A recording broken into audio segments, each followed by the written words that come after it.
Hi പ്രിയ കൂട്ടുകാരെ, അസ്സലാമു അലൈക്കും.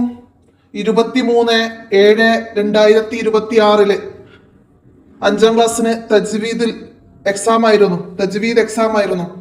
അപ്പോൾ അവർക്ക് വന്ന ചോദ്യപേപ്പറാണ് നമ്മളിവിടെ ഉത്തരങ്ങൾ ചെക്ക് ചെയ്യുന്നത്.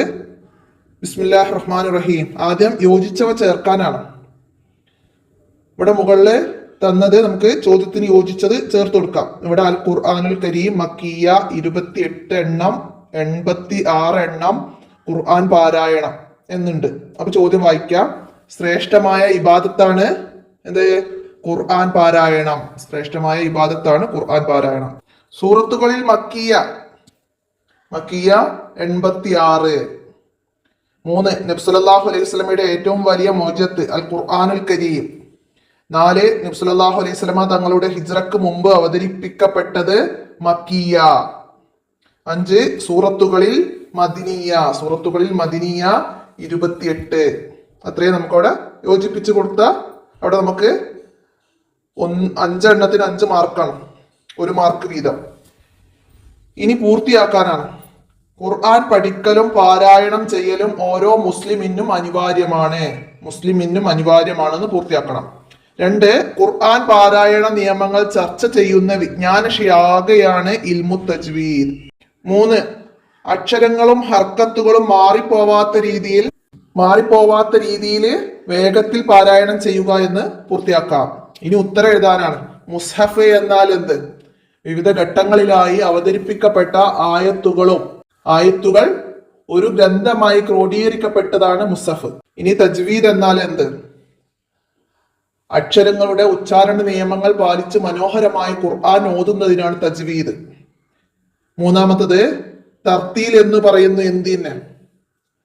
അർത്ഥം ചിന്തിച്ച് സാവധാനം പാരായണം ചെയ്യലാണ് തർത്തീല്.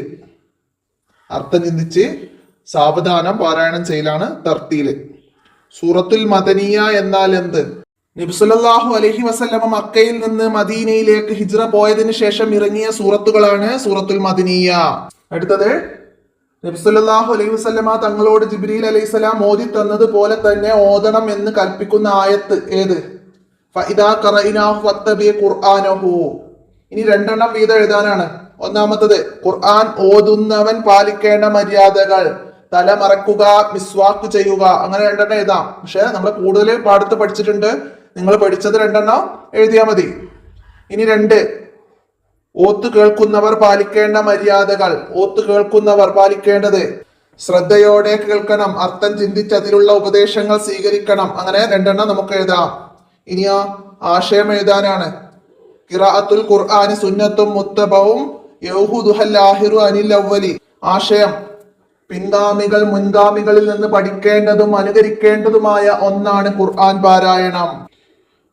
അടുത്തത് ശരിയും തെറ്റും അടയാളപ്പെടുത്താനാണ്. തദ്വീർ എന്നാൽ മിതമായ വേഗത്തിൽ പാരായണം ചെയ്യുക എന്നതാണ്. അത് ശരി അടയാളപ്പെടുത്താം, ശരിയാണ്. ഇനി ഖുർആൻ പാരായണത്തിന്റെ വേഗതയിൽ നാം ശ്രദ്ധ പുലർത്തേണ്ടതില്ല, അത് തെറ്റാണ്. ശ്രദ്ധ പുലർത്തണം എന്നാണ് നമ്മൾ പഠിച്ചത്. അടുത്ത തൗബ സൂറത്ത് ഓതുമ്പോൾ ബിസ്മി ഓതാൻ പാടില്ല എന്നാണ്, അതും തെറ്റാണ്. 4 ഖുർആൻ അവതരണത്തിന്റെ തുടക്കം മക്കയിലെ ഹിറാ ഗുഹയിലാണ്, ശരി അടയാളപ്പെടുത്താം. 5 നിയമങ്ങൾ പാലിക്കാതെ ഖുർആൻ പാരായണം ചെയ്യുന്നത് ഖുർആനിന്റെ ശാപത്തിന് കാരണമാകുന്നു, അത് ശരിയാണ്. ഇനി 6 ഖുർആനിലെ സൂറത്തുകൾ 114 ആകുന്നു, അതും ശരി അടയാളപ്പെടുത്താം. ഇനി ബ്രാക്കറ്റിൽ നിന്ന് ശരിയായത് എടുത്തെഴുതാനാണ്. വേഗത പരിഗണിക്കുമ്പോൾ ഖിറാഅത്തിന്റെ ഇനങ്ങൾ അത് 3 എണ്ണമാണ് എന്നത് നമുക്കവിടെ ശരി എഴുതാം. ഇനി ഖുർആൻ പാരായണത്തിൽ നിയമങ്ങൾ പാലിക്കൽ ഫർള് ഐനാണ്. ഇനി പൂരിപ്പിക്കാനാണ്. സുബ്ഹാനല്ലാഹി വൽഹംദുലില്ലാഹി വലാ ഇലാഹ ഇല്ലല്ലാഹു വല്ലാഹു അക്ബർ, അത് പൂർത്തിയാക്കി കൊടുക്കണം. പിന്നെ തർത്തീലിനേക്കാൾ ഡാഷ് അവിടെ എന്താണ്? ഇത് തഹ്കീക്ക് എന്ന് പറയുന്നു. എന്താണ് നമ്മൾ പഠിച്ചത്?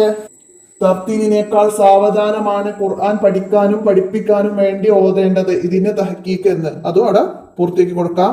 ഇത്രയാണ് ഇന്ന് എക്സാമിന് വന്ന ചോദ്യങ്ങള്. അപ്പൊ എല്ലാവർക്കും നന്നായിട്ട് എഴുതാനൊക്കെ കഴിഞ്ഞിട്ടുണ്ടാവും എന്ന് കരുതട്ടെ. ഇന്നത്തെ വോയിസ് അവസാനിപ്പിക്കുകയാണ്. അസ്സലാമു അലൈക്കും വറഹ്മത്തുള്ളാഹി.